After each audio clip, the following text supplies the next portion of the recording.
Ça y est? Oui. Bismillahirrahmanirrahim.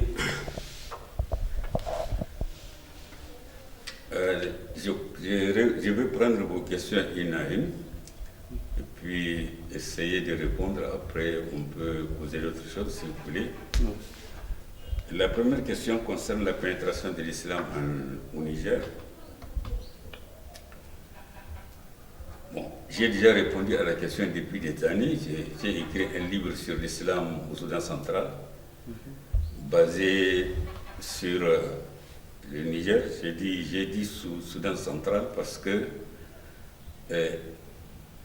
aux époques précoloniales, nous formions un ensemble extrêmement intégré sur la plus grande partie de l'Afrique de l'Ouest. Et par exemple, entre nous et le Nigeria du Nord, il n'y a pas de solution de continuité. C'est la même chose. C'est la même chose que ça. Ou par exemple, les gens qui sont de la région de Gaïa avec le Kaby, ainsi que l'Arewa d'ailleurs, ainsi que la région de Dosso, tout ça c'était lié au Kaby. La région de Adar était largement liée à la région de Sokoto. Une bonne partie des gens de Sokoto d'ailleurs sont des Adarawa. Et la région de Lekassina, il déborde sur le Niger et sur le Nigeria. Et puis le Daura aussi. La région de Difa, étroitement liée à la région, c'est le Borno, la région de Difa. Donc vous voyez, donc ça faisait la même population, et même davantage dans la mesure où Agadez était étroitement liée au sud. La Sarauta de Serkan Adar à Ilela, c'est la même famille que la Sarauta de Agadez. C'est la même famille. Et les gens qui sont à Dograwa, aujourd'hui encore, ils ont le droit de se présenter pour occuper la Sarauta de Agadez. Donc vous voyez, ces pays-là imbriqués, totalement imbriqués, et c'est la colonisation française qui a voulu, mais n'a pas pu, détruire ces liens. Ils ont fait, et même maintenant, vous sentez très bien si vous suivez les événements au Niger, qu'il y a une attitude des Nigériens. C'est comme s'ils ont peur de la réaction de la France s'ils intensifient les relations avec le Nigeria. Pourquoi? Simplement parce que le Nigeria est considéré comme appartenant à la sphère anglaise. Donc, il y a beaucoup de choses qui ont été faites au Niger qui ne sont pas de l'intérêt du Niger, mais qui ont été faites parce que les Nigériens, même après l'indépendance, avaient peur de choquer Paris en défendant les intérêts de leur pays. Donc, c'est pour ça que j'ai parlé de l'islam au Soudan central. Parce que j'ai abordé toute la région de Gao, Tombouctou, qui est très liée au Niger également, et puis toutes les régions du nord Nigeria. Donc là-dedans, j'ai parlé de l'introduction précoce de l'islam au Niger. Normalement, ces livres-là devaient être vendus, achetés. C'est pas moi qui le vend, c'est l'Armatan qui le vend. Donc, il devait être acheté, puisque ça concerne les Niger entiers, depuis le Borno jusqu'au Songhai, depuis Agadez jusqu'au Katsina. Mais bon, comme j'ai dit, les Nigériens ne lisent pas. Et c'est pour ça qu'ils, parfois, ils enfoncent des portes ouvertes. C'est-à-dire qu'ils posent des questions alors que des chercheurs ont déjà répondu à cette question, mais comme ils ne lisent pas, ils ne peuvent pas le savoir. Ils peuvent, un Nigérien peut aller chez un boucher, acheter des 2000 francs ou 1500 francs de viande, et puis bouffer ça tout seul, loin de sa famille, la viande grillée, mais pour qu'il achète un livre, non. Même moi, d'ailleurs, même parfois, les gens vous demandent de leur donner un tapis de prière. Vous vous rendez compte? Un tapis de prière, 1500 francs, je ne sais pas combien ça coûte maintenant, peut-être 2000 francs au maximum. Mais non. Mais quand ils sont en face des griots, l'argent sort comme ça. Alors, donc, l'islam est entré au Niger à peu près 35 ans après la mort du prophète sallallahu alayhi wa sallam. À partir de la Libye, ce n'est pas des Libyens, c'est Uqba ibn Nafi. Uqba ibn Nafi était très jeune à l'époque du prophète, mais ces gens-là, puisqu'il l'a vu, il est parmi les Sahaba. Et donc c'est lui qui a dirigé une partie de l'armée musulmane qui est entrée en ce moment-là en Libye, et pour que l'armée se repose avant qu'il continue, donc il a fait un détachement et est venu jusque dans la région de Kawar. Celui qui lit mon livre j'ai cité les éléments qui lui permettront d'acheter ce livre ou de retrouver ces passages dans le livre dans une bibliothèque. Donc, c'est le premier pays de l'Afrique de l'Ouest qui a reçu l'islam. Et ce pays a reçu l'islam avant l'Algérie, avant le Maroc. Ça, c'est la réalité. La différence entre ces pays du Nord et nous, c'est que ces pays du Nord ont adopté l'arabe pour une bonne partie d'entre eux, et pour la majorité en Algérie et en Tunisie, et pour une bonne partie au Maroc, ils ont adopté l'arabe. Donc ce qui a facilité l'expansion de l'islam et de la culture arabe, l'expansion de la culture arabe dans ces régions. Donc c'est ça.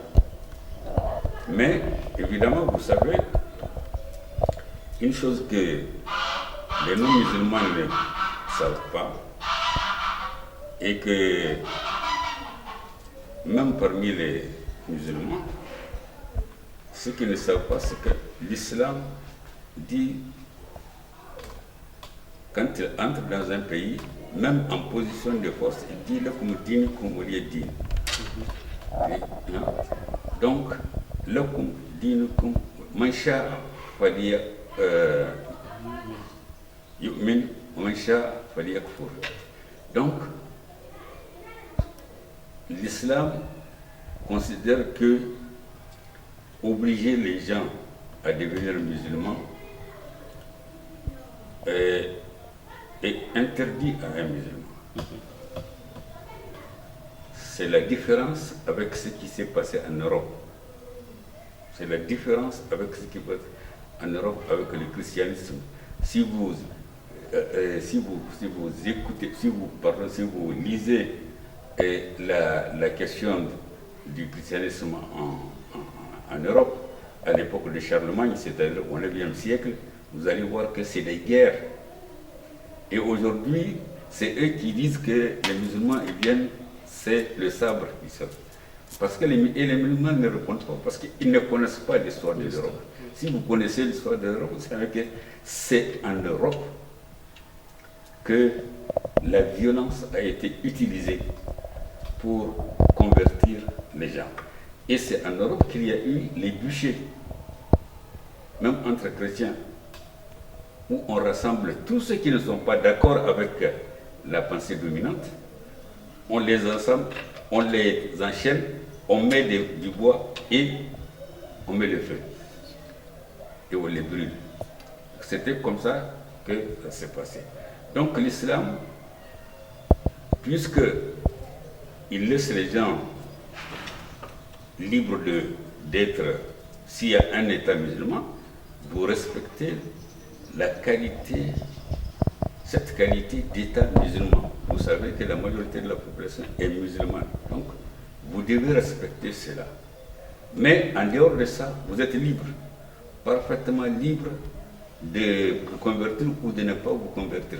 Quand quelque chose arrive, quand une situation se présente, vous, entre vous, chrétiens ou juifs, vous êtes libre d'être jugé selon vos lois. Dans un État musulman, c'est selon vos lois qu'on va vous juger. Donc, vos relations entre vous, vous appliquez vos lois, même à l'intérieur d'un État musulman. Donc, cela fait que la conversion à l'islam est extrêmement lente. Elle est généralement très lente. Et souvent, c'est par l'exemple. C'est-à-dire, la tolérance de l'État musulman amène les gens progressivement. Mais ça peut prendre des années. Vous voyez, si vous prenez le cas de Massalata, dans la région de Kouani, en 1804, quand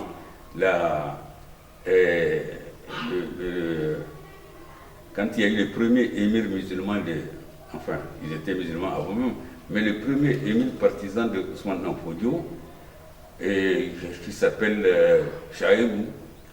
Donc, à cette époque, il pouvait obliger les gens de Massalata à devenir musulmans, mais ils sont encore.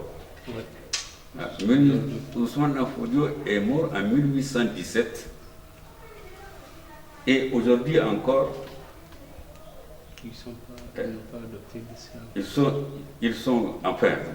sont plus ou moins. Moi, j'ai passé une bonne partie de d'une matinée avec leur chef pour discuter, poser des questions, pas discuter, mais pour l'écouter, pour l'histoire. Donc, vous voyez, les gens sont libres.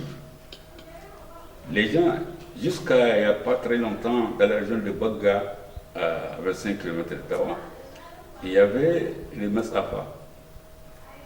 J'ai été là-bas, ils sont tous devenus musulmans, leur chef c'est tout. Mais ils étaient là.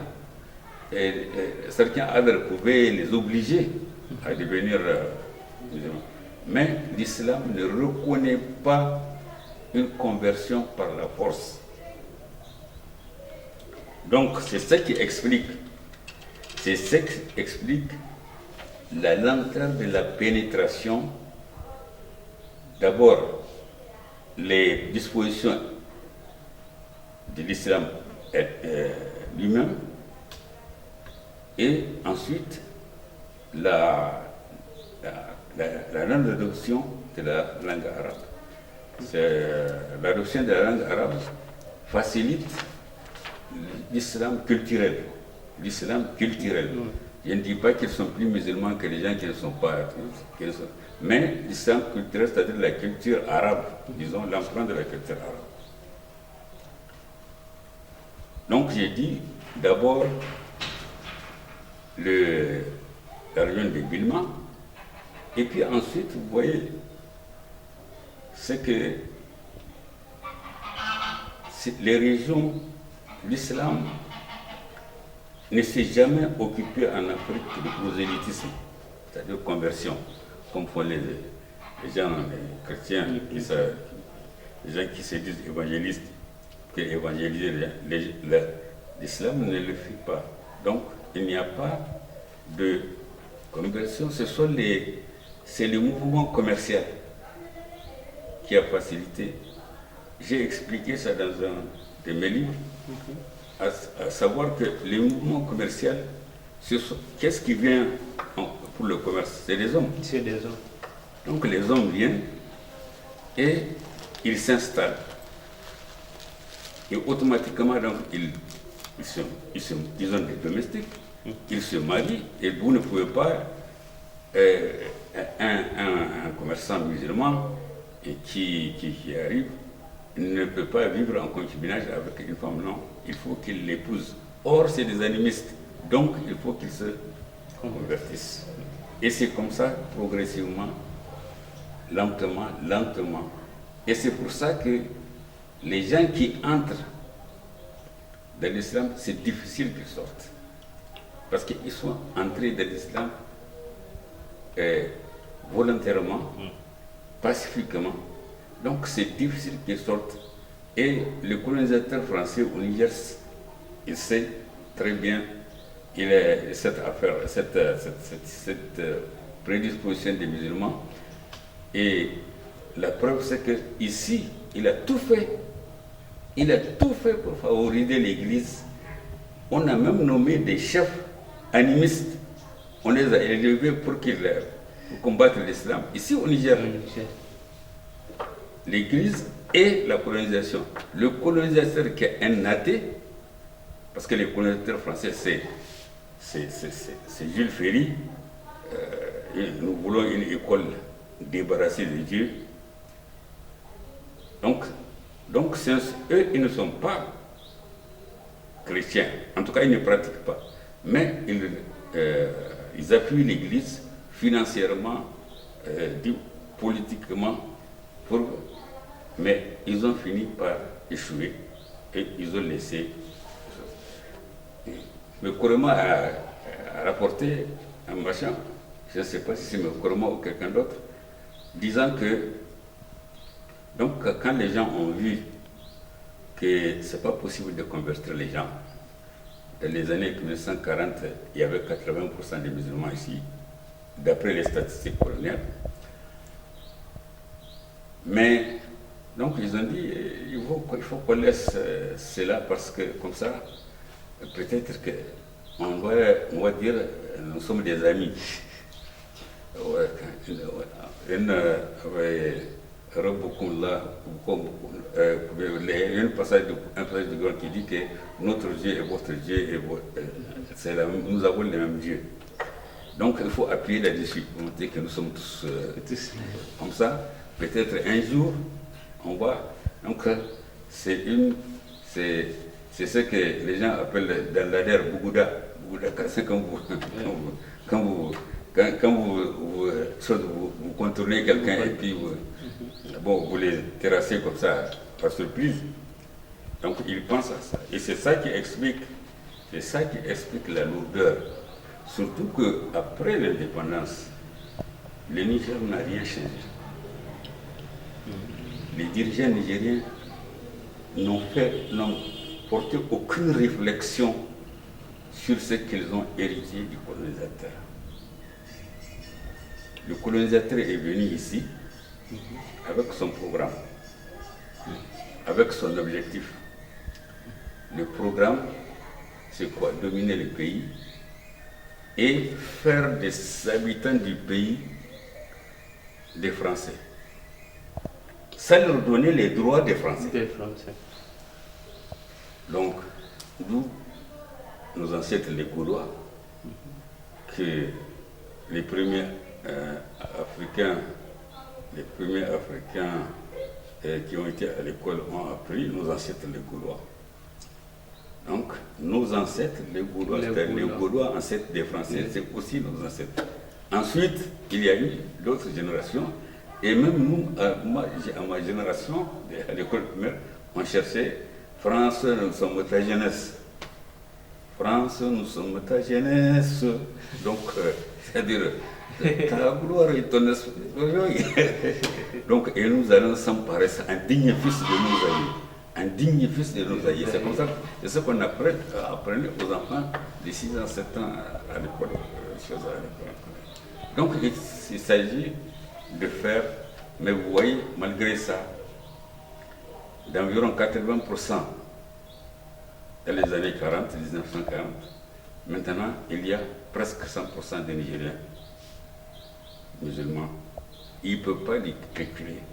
Au Mali, où l'animisme était encore plus fort, j'ai entendu un de leurs leaders musulmans dire que nous sommes à 95%.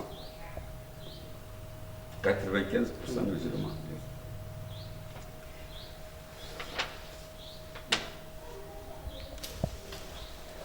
Bon, l'islam s'est répandu dans ce pays. Et surtout, comme j'ai dit tout à l'heure, il y a l'influence des relations. Le Niger est un pays de relations, a toujours été un pays de relations. Ce que nos dirigeants politiques nigériens n'ont jamais compris. Ou alors, ils n'ont jamais soit compris, soit eu le courage de se dire nous sommes un pays de relations. Nous ne pouvons pas nous couper de notre environnement. Donc, c'est par ces relations-là que l'islam s'est répandu au Niger. Et j'ai mentionné que le véritable point de rupture avec le passé, c'est au XVe siècle. Au XVe siècle. Au XVe siècle au Niger, c'est-à-dire en dehors peut-être de l'Arewa. L'Arewa n'existait même pas d'ailleurs au XVe siècle. Comme Sarauta. Mais partout où il y a une Sarauta, elle est musulmane. Sarauta, je parle d'une vraie Sarauta, pas celle qui mourit ou celle qui saïd. Non, pas ça. Mais une Sarauta, c'est-à-dire un espace habité, organisé, dirigé par des gens acceptés par la population. C'est ça le Sarauta. Et donc, au XVe siècle, et c'est à partir du XVe siècle aussi que vous avez l'apparition des premiers écrivains de cet espace. Les premiers écrivains. XVe siècle, aujourd'hui encore vous avez des problèmes, mais au XVe siècle déjà, vous avez les premiers. Ça doit nous alerter sur un certain nombre de choses. Au XVe siècle, dans le Borno, avant le XVe siècle, au Borno, nous avons déjà au XIe siècle des dirigeants musulmans. Au XIe siècle, il y a une culture musulmane développée. Au XIe siècle, il y a déjà des gens qui écrivent au Borno. Et vous savez, le Borno a une très forte influence sur l'environnement, sur les pays environnants, en particulier sur les pays Hausa, et aussi sur les régions de Bagrimi vers N'Djamena et autres. Et même, il y a des chercheurs qui ont dit que l'islam est entré au Soudan à partir de Borno. J'ai entendu, j'étais à Khartoum, et j'ai entendu des gens de Darfour dire cela, qu'après tout, les autres qui se disent arabes, effectivement il y a des arabes qui sont entrés là, mais avant même l'entrée des arabes, j'ai entendu des Soudanais, il y avait même une petite querelle, qui dit que c'est à partir de l'ouest que l'islam est entré au Soudan, donc à partir du Darfour. Donc il y a cette pénétration pacifique de l'islam, évidemment, a abouti à la création des écoles. Et à la fin du XVe siècle, il y a eu donc un moment important en dehors du Borno, c'est l'installation d'Al-Marili, qui est d'origine algérienne. C'est un savant, parmi les grands savants de l'islam, Al-Marili, qui était de la région, je crois, c'est de Tlemcen, pas Tlemcen au Niger, Tlemcen en Algérie. En Algérie. Oui, Tlemcen. Et qui est venu au Touat. Il a trouvé au Touat que les Juifs dominaient la vie politique, la vie commerciale, tout ça, dans le Touat. Il a essayé de lutter contre ça. les gens ne l'ont pas compris, il a été obligé de quitter le Touat pour venir. Il a passé par Agadez, il n'est pas resté longtemps à Agadez, et il est parti à Tigida. Ce n'est pas le Tigida du sel que vous connaissez, dont on parle. Tigida, le Tigida du sel, si vous faites l'histoire de la région, ne s'appelle pas Tigida. Ça s'appelle Bouгounou. Le vrai Tigida, c'est l'endroit qu'on appelle Azélik. Vous avez trois villes. Et d'ailleurs, vous avez ça dans les sources écrites de l'époque que vous avez. Donc il s'est installé là. C'était une ville, production de cuivre, commerce, etc. Relation avec le Gobir. Et vous constatez là que c'est la première fois que le nom du Gobir apparaît dans un texte historique, à cause donc de ce passage au XIVe siècle, au XIVe siècle. Donc, il s'est installé là et il a reçu des étudiants de Tombouctou, des étudiants Touareg, des étudiants Hausa. Il a formé les premiers intellectuels arabisants musulmans de la région. J'exclus le Borno qui est déjà en avance par rapport aux autres. Il a donc formé des gens, et ces gens-là, ils ont écrit logiquement, dans un pays comme le Niger, on devait rafraîchir ça pour que le pays sache qu'au XVIe siècle, déjà après ce que l'autre a fait, le Marili, au XVIe siècle déjà, nous avons des gens qui ont écrit, qui ont laissé des livres qu'on peut retrouver aujourd'hui encore. Si vraiment il y a ce qu'on appelle Kishi, c'est donc c'est à partir, vous pouvez dire que à partir du XVIe siècle, vraiment l'islam était dominant, en tout cas au moins dans les sphères élevées. Toutes les royautés étaient. Sauf pour le Borno, où nous avons Al-Kanemi, Ibrahim Al-Kanemi, donc Abou Ibrahim Al-Kanemi qui est né à Bilma, qui est de Bilma. Au XIIe siècle, il y a... C'est bizarre, vous savez que j'ai proposé le nom de ce monsieur-là à un ministre. J'ai écrit pour dire au ministre, pour dire à un ministre,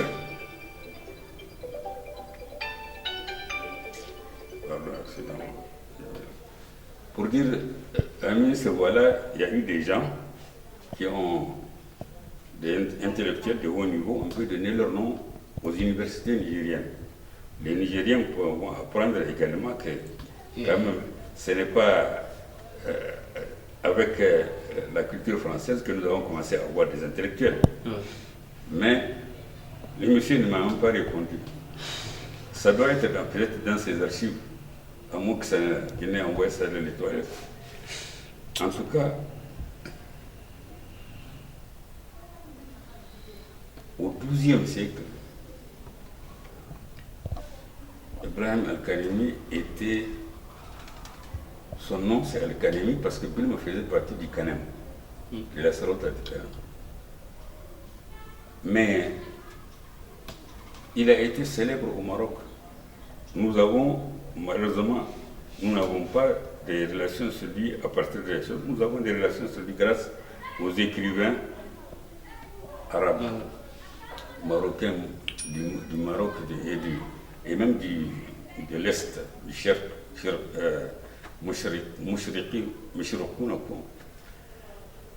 donc,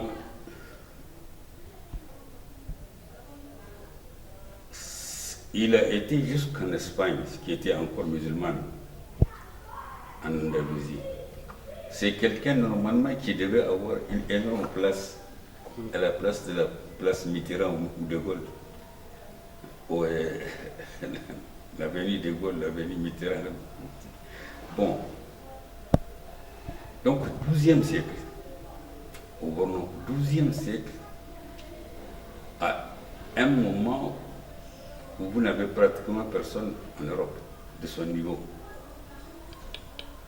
C'est là le point de départ. Et ça a continué à se développer jusqu'au 19e siècle avec le djihad de Ousmane Danfodio, qui est né à peu près 16 km au nord de Galimi. Et son maître, qui doit également être honoré d'une université.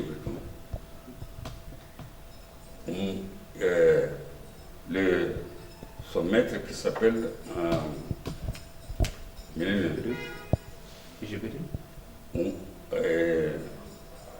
Jibril.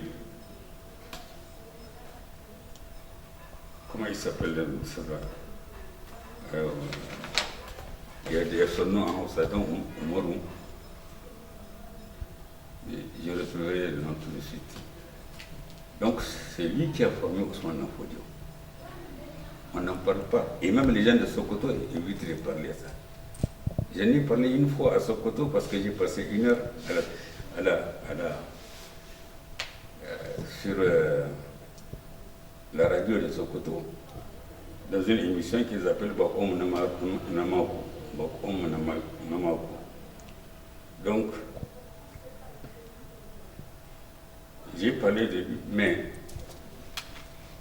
ce monsieur-là, il y a un document que j'ai ici dans la bibliothèque qui écrit par Ousmane Danfodio où il montre les shahadas qu'il a reçus, c'est-à-dire les diplômes.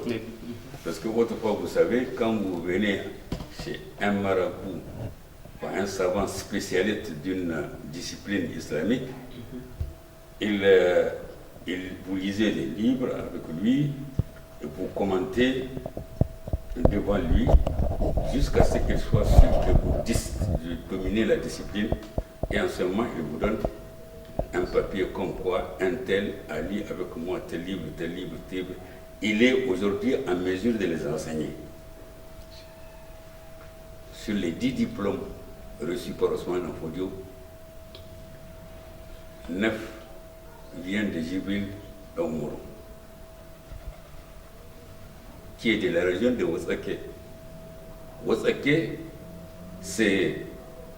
mais il n'était pas installé là-bas à ce moment, il est installé là où se trouve sa tombe aujourd'hui. Mais Wozake est un centre islamique très important. Quand vous quittez, vous connaissez Badagishiri, il y a Badagishiri sur la route de Tawa, et à partir de Badagishiri, si vous tournez, si vous allez sur l'est, vous finirez par arriver à Wozake. Il était de là-bas. Et le 10e diplôme reçu par Ousmane Danfodio lui a été donné par le fils de Jibril. Son fils, qui était également un savant. Tous les diplômes viennent de lui. Oui, et c'est lui, et ce monsieur-là, il a passé 25 ans, ce cheikh a passé 25 ans au Moyen-Orient, en 2 séjours. Et on dit qu'à la fin de son premier séjour, il avait essayé, il avait essayé de jihad, un jihad de la région. C'est quelqu'un originaire d'Agadez. C'est quelqu'un de l'Ader, mais parmi les Adawa qui sont originaires d'Agadez. Si vous voyez ses écrits, vous allez voir même Jibé al-Aqdasi, les gens d'Agadez. Donc, ceux qui ont écrit sur lui ont dit, bon, il a essayé, les Touaregs et les Haoussa se sont ligués contre lui, les dirigeants, mais par peur de sa notoriété, ils ne l'ont pas tué. Ils voulaient me le tuer. Donc il est retourné à Agadez, il est retourné à la Mecque. Donc en tout, il a fait 25 ans de choses. Et les gens disent qu'il a étudié à Agadez. Non, il a étudié dans l'Ader. Ce qui s'est passé à Agadez, c'est qu'il était avec Djibril Ousmane. Donc, il étudiait avec lui. Et vous savez, les marabouts, autrefois, je ne sais pas maintenant si ça continue, quand ils se déplacent avec leurs élèves. Oui. Ils continuent la formation. Et ils sont arrivés jusqu'à Agadez. Lui et Ousmane Abu. Et juste une occasion s'est présentée. Vous savez que les occasions pour aller à la Mecque en ce moment étaient rares. Très, très, très rares. Parce que les gens passaient par la route du désert sur la Libye. C'est pour cela qu'en Hausa, quand on vous dit ça signifie ça peut venir du nord. Parce que c'est la route de la Mecque. Donc, danger, soif, il faut être bien organisé, il faut être bien défendu. Donc, il a trouvé l'occasion, certainement de grosses personnalités qui devaient se déplacer. Quand les gens se déplacent, ils sont des centaines pour aller à la Mecque. C'est par centaines qu'ils vont à la Mecque. Donc, il a trouvé une occasion pour retourner à la Mecque. Il a dit à Ousmane Fodio, bon, je ne peux pas aller avec toi parce que ton père est vivant et nous n'étions pas venus avec l'intention d'aller à la Mecque. Je ne lui ai pas demandé l'autorisation pour toi d'aller à la Mecque. Donc Ousmane est retourné. Et c'est pour ça qu'on dit il a étudié à Agadez. Ce n'est pas qu'il a étudié à Agadez, mais il est certain qu'il ne peut pas être à Agadez sans pénétrer les milieux des marabouts. Nécessairement, dès qu'il vient, le deuxième jour, il doit être avec eux. Donc jusqu'au 19e siècle, cette période est très riche. J'en ai parlé dans mon livre, si vous voulez vous regarder. C'est une période très riche. Mais à la fin, évidemment, la colonisation est venue. La colonisation, comme j'ai dit tout à l'heure, elle a un projet. Oui. Le projet, ce n'est pas seulement l'exploiter. Effectivement, les gens disaient que le Sahara, c'est des richesses incroyables, etc., etc. Ils voulaient même faire. Il y avait même un projet de chemin de fer français, un projet de chemin de fer anglais pour traverser le Sahara, pour prendre les richesses. Parce que eux, la seule chose qui les intéresse, c'est les richesses. Donc, pour prendre les richesses. Donc, ça n'a pas marché. Ça n'a pas marché. Ils ne l'ont pas fait. Mais le projet français, c'est un projet de francisation. C'est toujours le même. Le projet anglais, c'est un projet d'exploitation exclusivement. Quand les Anglais et quand ils font de l'affaire, bénéfice, gros bénéfice, bien, bonne exploitation, ils vous laissent tranquille.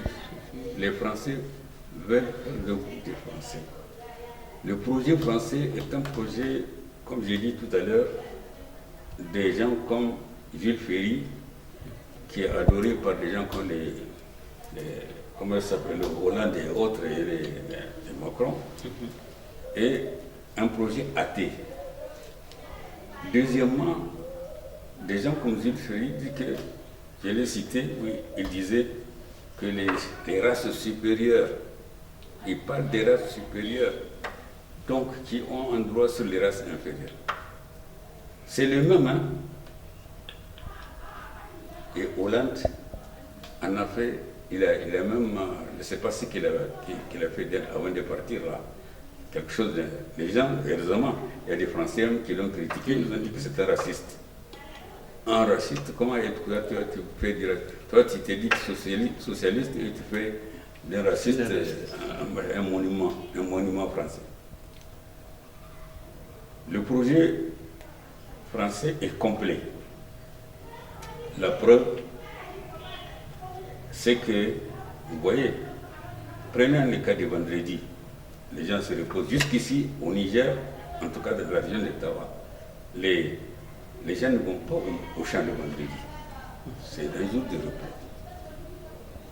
On a annulé cela au niveau de l'administration. Les gens vont au travail le vendredi.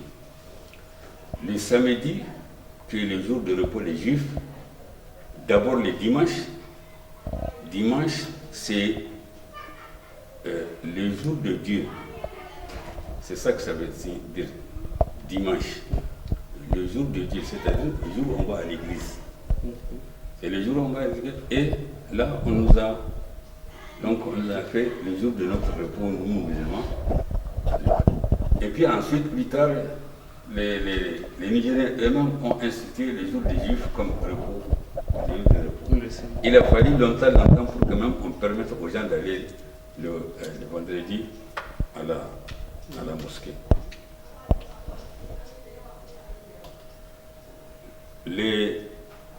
Quand quelqu'un vient vous envahir,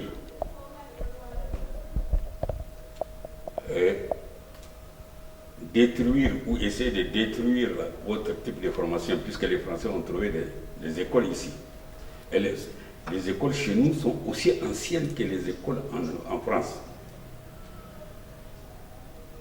Mais celui qui vient vous dominer, vous exploiter, il a tous les droits. Ce qui n'est pas normal, c'est que les gens disent qu'ils sont indépendants depuis 1960, le 3 août, et continuent ce projet. Le projet a été fait dans l'intérêt exclusif de la métropole, du colonisateur. C'est dans son intérêt. Et comme on ne peut pas parler de justice à ce moment, c'est normal. C'est normal. Mais ce qui n'est pas normal, c'est que des dirigeants nigériens, et pourtant vous savez que je me souviens d'avoir lu un texte du RDA que les Français ont installé au pouvoir en 1958, extrêmement virulent contre l'école, les dégâts de l'école. Ils l'ont dit, mais ils n'ont jamais eu le courage de toucher à quoi que ce soit. Ceux qui sont venus après eux n'ont jamais eu le courage. Aujourd'hui encore, les gens n'ont pas le courage. Il n'y a que Barré, le président assassiné, que Dieu ait son âme, qui a fait un projet d'une école où les langues nationales sont enseignées. Sont enseignées au départ exclusivement avec introduction progressive du français. Le seul Barré, militaire. Vous avez aux intellectuels ici là, qui ont été formés dans les universités et on croit que c'est un progrès. La preuve, ils nous ont donné la preuve qu'il n'y a pas eu de progrès qualitatif. C'est ça, c'est malheureux, mais c'est ça la réalité du Niger.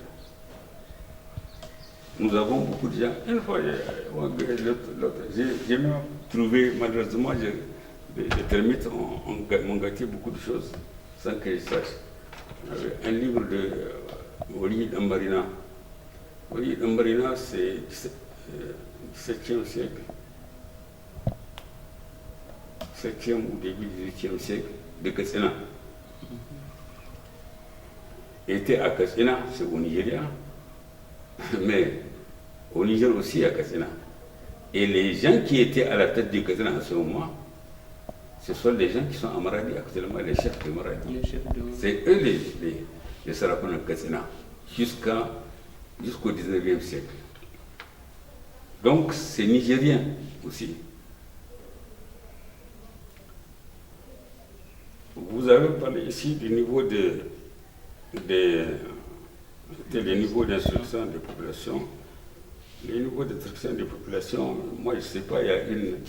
Vous savez, vous avez bien fait de dire instruction, parce que il y a instruction et éducation. Oui. Ce qui se passe au Niger aujourd'hui, c'est l'instruction. Il n'y a pas de ministère d'éducation au Niger. C'est un mensonge. Il y a un ministère d'instruction. On vous inculque des connaissances, mais on ne vous éduque pas. Ce n'est pas la chose. Les gens qui ont eu la chance d'avoir une éducation de leur famille, tant mieux. Mais l'école nigérienne n'éduque pas, elle instruit. C'est pour ça que vous voyez parfois des résultats calamiteux, catastrophiques. À cette époque, on ne peut pas parler du taux d'alphabétisation. Mais ce qu'on peut dire, c'est que moi j'ai des correspondances ici. Par exemple, entre Mohamed Bello et Mohamed Jelani de Lazawak, des gens de Kelferouane à Ousmane Nanfoudio, des correspondances entre Serkin Goubir et Serkin Muslimi, une correspondance entre Serkin Goubir et Serkin Mougouri de l'Ader. Il y avait, et quand j'ai été pas la première fois, mais une autre fois, quand j'ai été dans les années 90, vers la fin des années 40, quand j'ai été à Mougouri, personne ne pouvait écrire en arabe. Alors qu'au 19e siècle, il y avait auprès du Serkin Mougouri quelqu'un qui écrivait des lettres en arabe. Puisque toutes les correspondances étaient en arabe. Toutes les correspondances étaient en arabe. Il y a des villages où il y avait des gens qui pouvaient écrire en arabe et où il n'y a personne maintenant, sauf peut-être avec le développement de madrasa, si c'est bien développé. Donc c'est tout ce qu'on peut dire. On ne peut pas dire quel est le niveau de la population, mais le niveau d'éducation de la population était élevé, beaucoup plus élevé que maintenant. Le niveau d'éducation de la... Parce que l'éducation, ce n'est pas l'instruction. L'éducation, c'est la formation de l'être. L'éducation, c'est la formation de l'homme en vue de l'amener à prendre des responsabilités quand ses aînés auront disparu. C'est ça l'éducation. C'est-à-dire que dans l'éducation, on doit vous dire, mais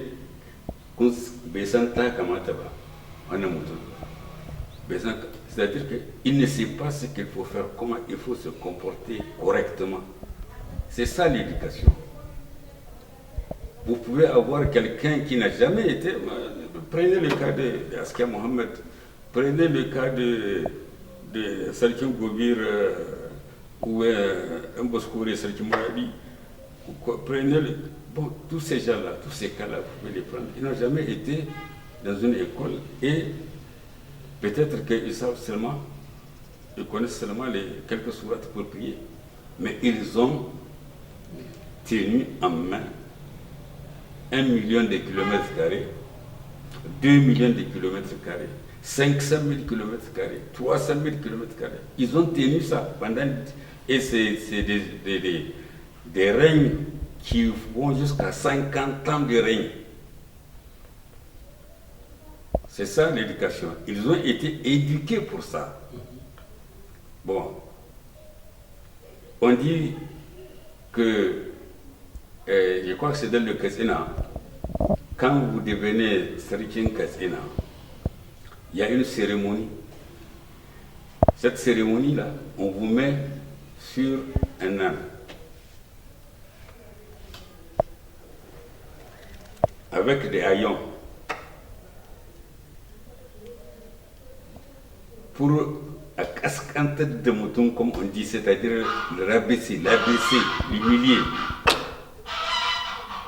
Et puis ensuite, on te donne un épi de mil et un épi de sorgho ou quelque chose comme ça, je ne me souviens pas très bien, pour te montrer c'est quoi tes responsabilités, nourrir la population.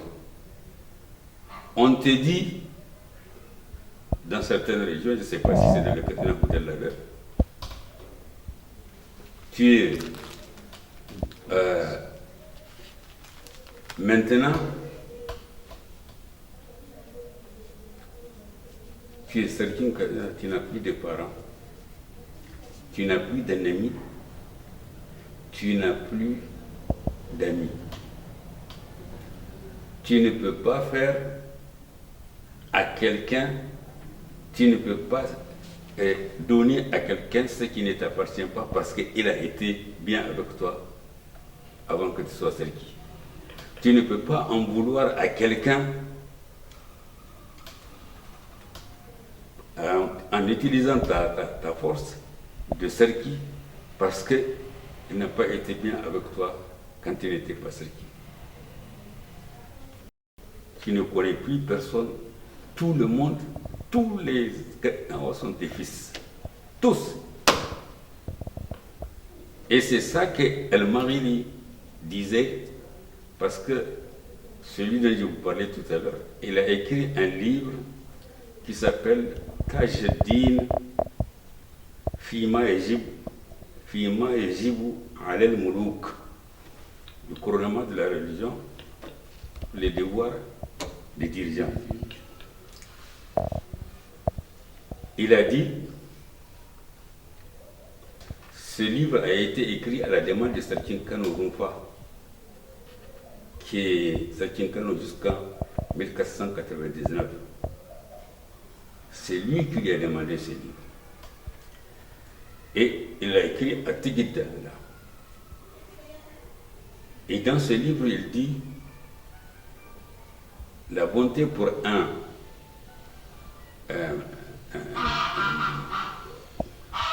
dirigeant, c'est de faire de donner des présents avec ce qui lui appartient, pas avec ce qui appartient au peuple. Et il dit, 493, et il dit dans ce livre, quand vous nommez quelqu'un à la tête d'un service, la première chose que vous devez faire, c'est de faire de contrôler ce qu'il possède, d'enregistrer ce qu'il possède. Qu'est-ce qu'il a comme bien? Et si vous entendez parler de corruption concernant un de vos administrés, et non un de vos aides, de vos fonctionnaires, vous devez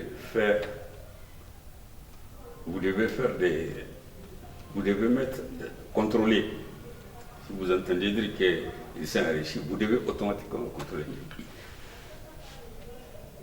Il y a, pour vous montrer la rupture de ces gens-là, du Niger, ou des Nigériens, et d'autres Africains certainement aussi, d'avec leur propre histoire, c'est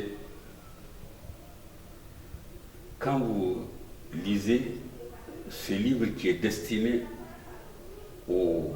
J'en ai parlé largement dans mon livre sur l'islam, qui est destiné donc à la demande, qui a été écrit à la demande du sultan du Serkin Kano. Quand vous voyez ça, eh bien,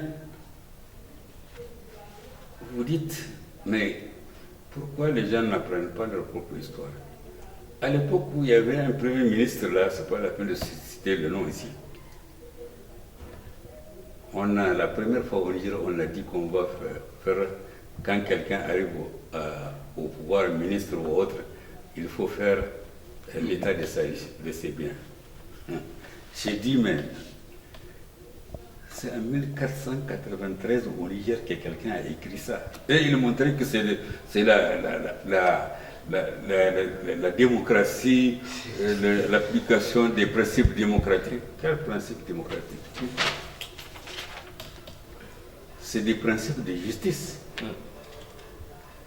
Il dit justice, lui. Il dit le dirigeant doit faire attention pour être en mesure pour rencontrer deux catégories faibles. Les deux catégories, et pouvoir les rencontrer directement, les femmes et les enfants. Les dirigeants doivent pouvoir parler avec les femmes sur leurs problèmes, parler avec les enfants sur leurs problèmes. 1493. Oui. De la même façon, il a parlé à Askia Mohamed parce qu'il a fait une fatwa longue à Askia Mohamed. Souvent, les historiens négligent ça alors que c'est important. Où il a parlé de Oulama Sou. Oulama Sou. Les savants du mal. Des marabouts qui sont toujours autour des dirigeants, qui disent toujours ce que les dirigeants bien, c'est bien, applaudit. Parce qu'ils vivent au crochet des dirigeants. Al-Marini les appelle les savants du mal. Oulama Sou.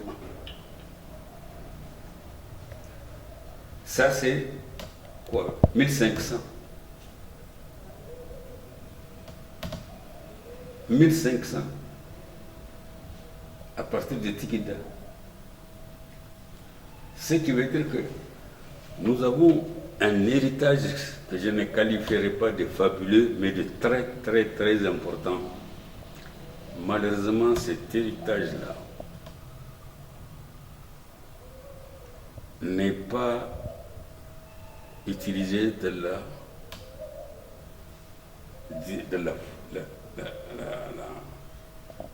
dans l'intérêt du pays. Il est indispensable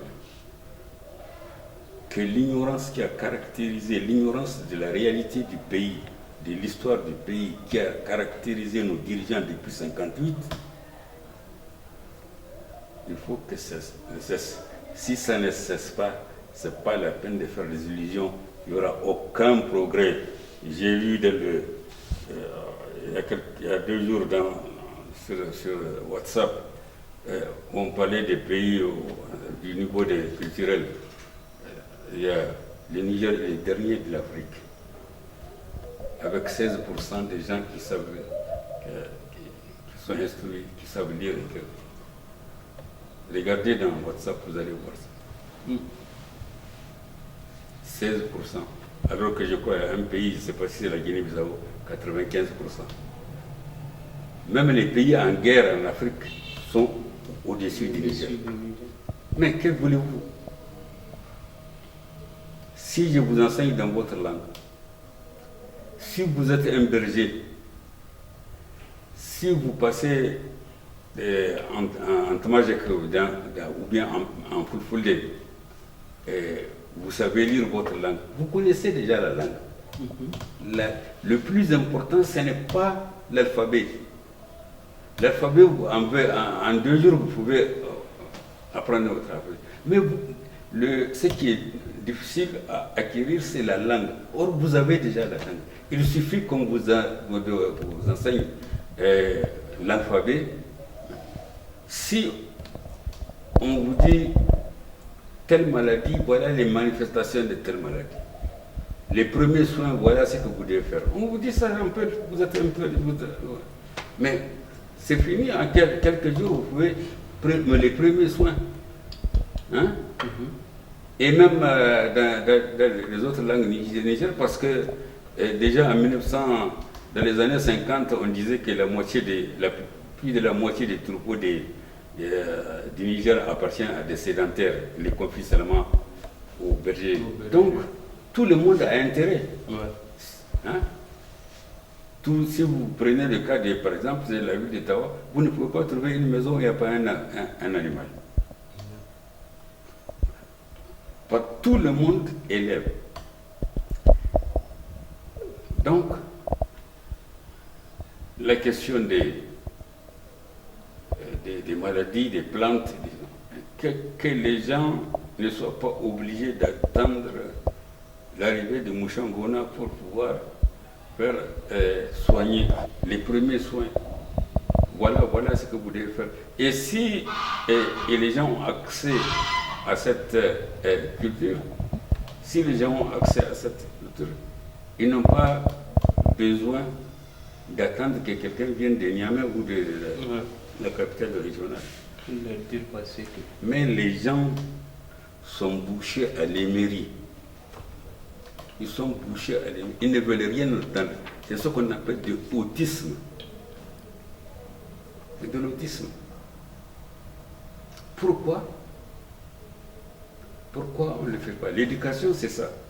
L'éducation, ce n'est pas l'instruction. Partout, ce que vous constatez au Niger aujourd'hui, c'est l'instruction. Il n'y a pas d'éducation. Quand vous entendez des élèves de CEG insulter des ministres qui ont l'âge de leurs parents, insulter des ministres, insulter des directeurs dans un pays, mais c'est une catastrophe, ça signifie que le pays va mal. La question de l'école, ce n'est pas ce qu'on dit. La question de l'école, elle a deux formes. La première, c'est que, comme on dit que, la Banque mondiale dit que sur 100 enfants nigériens qui entrent à l'école, à la fin du cycle primaire, il n'y a que 8 enfants qui maîtrisent la lecture et l'écriture. 8. Ce qui veut dire que 92% de vos investissements sur lesquels vous êtes en train de vous battre entre les syndicats, les syndicats des étudiants, les syndicats des enseignants, etc., c'est un combat sans sens. Le problème n'est pas seulement, c'est vrai, quand vous recrutez quelqu'un, il faut le payer, c'est son droit, c'est son dû. Il faut le payer, surtout que vous avez un budget, donc sa paye est prévue. Quand vous donnez une bourse à un étudiant, il faut lui donner régulièrement sa bourse, parce que c'est dans le budget, c'est là. Si vous ne pouvez pas payer les étudiants, si vous ne pouvez pas donner les pécules, si vous ne pouvez pas payer les enseignants, il ne faut pas les recruter. Mais si vous donnez une bourse, c'est un engagement solennel. Mais le problème, ça, il faut leur donner ça. Mais le problème, c'est qu'il y ait 92% de pertes en cours de chemin dans un pays, et en même temps, les gens ne parlent jamais de ça. C'est 92%. C'est ça le problème. Deuxièmement, ça c'est le premier problème. On peut presque dire quantitatif. Mais le problème central, le point nodal, c'est qu'est-ce que c'est l'éducation? Qu'est-ce que nous voulons faire de nos enfants? Comme j'ai dit au départ, l'éducation, c'est un cheminement qu'on fait à l'enfant pour qu'à un moment, il puisse prendre les rênes de la direction de la société. Et l'éducation part du vécu de la population, des fondements de la population, des traditions de la population, de la culture nationale, des valeurs qui sont celles de la nation. Dans toutes les communautés du monde, vous pouvez aller au Groenland, vous pouvez aller à la Terre de Feu, vous pouvez aller aux Philippines, vous pouvez aller au Vanuatu, vous pouvez aller partout. C'est comme ça la société humaine, Dieu l'a faite comme ça. Et c'est une des preuves que les hommes sont donc, c'est une des preuves. Est-ce que Un jour, j'ai posé une question pendant que j'enseignais. J'ai dit aux étudiants, est-ce que chez vous, vous avez des gens qui n'ont pas été à l'école, mais qui sont de votre âge ou plus jeunes que vous? Je dis oui. Est-ce que s'il y a une cérémonie, c'est vous qu'on va prendre ou celui qui n'a pas été à l'école pour diriger la cérémonie traditionnelle? Disons, on va prendre celui qui va la faire. C'est ça la réalité. C'est comme ce que je vous disais, quand on dit coup et mou, il y a une rupture effectivement. entre les Mboko, Mbariki et le peuple.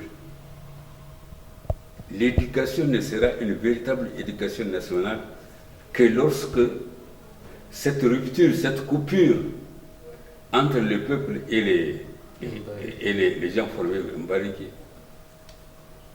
elle cessera. Le jour où elle n'aura plus cette rupture, ce sera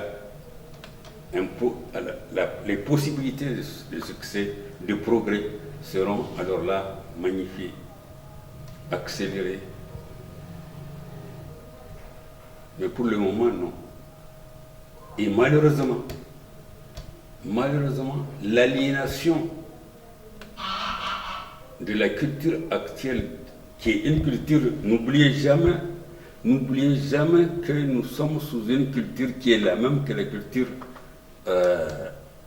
coloniale, et que l'école nigérienne aujourd'hui, le gouvernement nigérien, les autorités nigériennes se contentent de poursuivre l'œuvre coloniale. C'est l'œuvre coloniale qu'on poursuit. Nous mettons des milliards pour enseigner le français.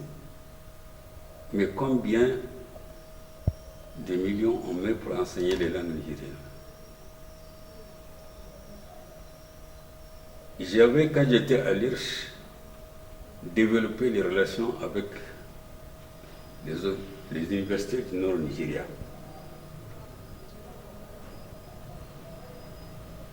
Et quand on va là-bas, une fois, je suis parti avec des étudiants jusqu'au sud des Arias, jusqu'à Tourou. Mais ils sont toujours frappés par le fait que les intellectuels de ce pays-là, du Nigeria, sont proches de la population par rapport au Niger. Effectivement. Maintenant, vous pouvez prendre un grand Nigérien, il est ministre, vous lui dites de diriger une cérémonie de mariage, je ne sais pas. Je sais pas. Ici, que Dieu ait son âme, on m'a dit qu'il est décédé, un marabout était venu ici, un marabout de la Zoc, le marabout du chef de Chintabrana, et il m'a dit, il a cité 2 personnes très importantes au Niger. Ils sont partis, ils étaient de la CDS. Ils sont partis en campagne avec les marabouts. Et il dit, à l'heure de la prière, ils ont dit à l'un d'entre eux, qui est arabe, de conduire la prière. Il ne sait pas. Il a dit non, lui, il ne veut pas, il ne sait pas comment on conduit une prière. Le deuxième, un commerçant bien riche, lui aussi est arabe. Il dit non, il ne sait pas. Donc il lui a dit, donc moi j'ai conduit la prière parce que les gens ne peuvent pas, ne savent pas conduire la prière. Quand quelqu'un ne sait pas prier ou ne sait pas conduire une prière alors qu'il est adulte, imaginez l'opinion de la population nigérienne, des peuples nigériens à son égard. Il ne sait pas. Il y a une rupture. Si vous allez dans les Nigériens du Nord qui viennent de Maiduguri ou de Birnin-Kabi, ils savent tous conduire une prière. S'ils sont musulmans, en tout cas, ils conduisent la prière. Ils connaissent ça, c'est un minimum. Donc il y a une rupture ici. Il faut qu'on revienne au véritable sens du mot éducation et qu'on nous dit école. L'école telle que nous la connaissons ici, donc l'école telle que ne peut pas marcher. C'est du gaspillage des ressources. Les dirigeants des syndicats doivent dire on fait du gaspillage des ressources. Vous savez, une fois, le dernier point, j'étais parti voir un monsieur qui était à l'INDRAP. L'INDRAP existe toujours. Un monsieur qui était directeur adjoint. Je lui ai dit, voilà, vous savez, le prix des livres là, les livres importés, prix élevé. J'ai dit, moi je suis prêt, dans le cadre de l'histoire, à participer, si vous pouvez rassembler d'autres enseignants, pour qu'on puisse faire des bouquins, faire des livres, en obéissant au programme. Nous faisons des livres, et puis vous allez produire ça, donc, avec, comment on appelle ça maintenant? Est-ce que ça existe toujours, ces machines-là? Dactylo. Les dactylos? Non, les dactylos, nous, on dactylographie, et puis on les remet, et puis ils vont reproduire. Ils vont reproduire, mettre des agrafes, et j'ai dit, je me souviens très bien, je l'ai dit, à 500 francs on peut vendre un livre. Quitte à ce que chaque année vous reproduisez.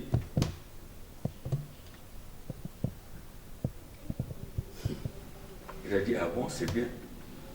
Chaque fois que je le vois, oui, il réfléchit à la question. Mais j'ai dit, en ce moment-là, en tout cas, à 500 francs, on peut faire le marché.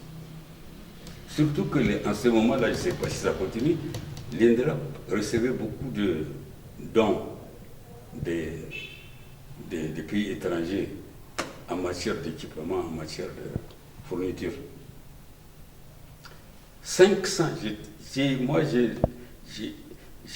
lui ai démontré qu'un livre peut être vendu à 500 francs. Est-ce qu'une page écrite dactylographie ou à la main, ou bien même si elle vient de Paris ou de Besançon, est-ce qu'il y a une différence pour le savoir? C'est le même savoir, c'est la même chose. Et cette année-là, ce qui m'a obligé en plus à faire cette proposition, c'est que j'ai appris qu'il y a un responsable ou une responsable de l'éducation qui devait acheter des livres en France. Des livres qui sont valables pour 2 ans. Et il s'est entendu avec le producteur français pour que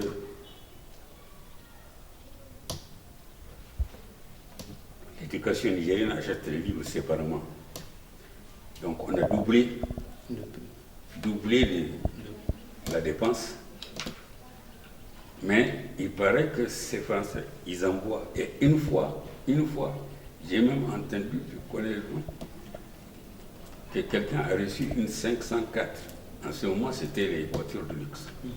Une 504 de la part des vendeurs de bouquins en France. Parce qu'il a fait toutes ses commandes chez eux. Alors là, c'est un tragédie. C'est pas la situation de l'éducation. Vraiment, il faut avoir le courage de poser le problème.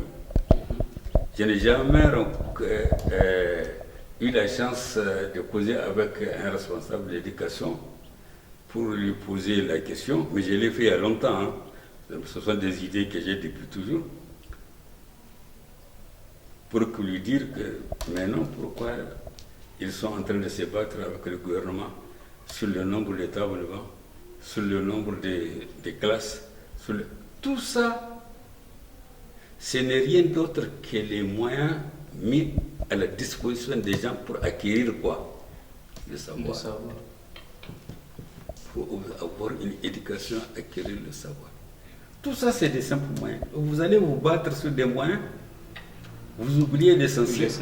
Posez les moyens comme point de départ. Mais ces moyens doivent vous permettre d'arriver là où on doit arriver, c'est-à-dire une éducation, pour que les gens soient prêts,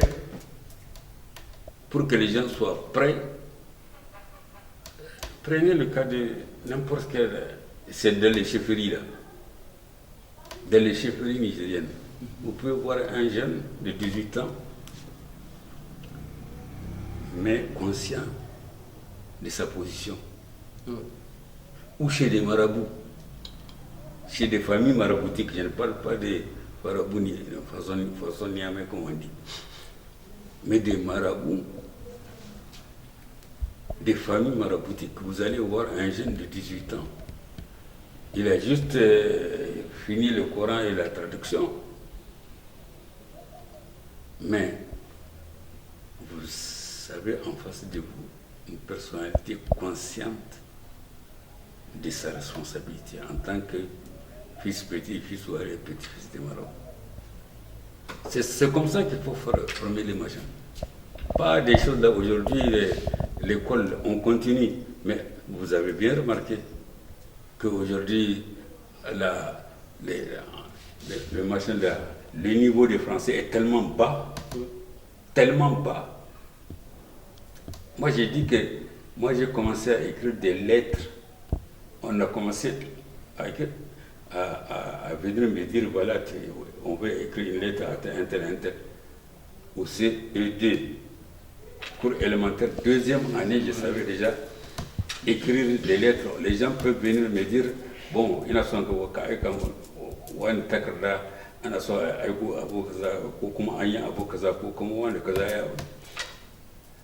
et j'écris ça en français. Au cours élémentaire, deuxième année. Maintenant, au CM2, personne ne peut écrire une lettre, sauf les gens qui ont été pris en charge à la maison par leurs parents. Donc, voilà, je crois que c'est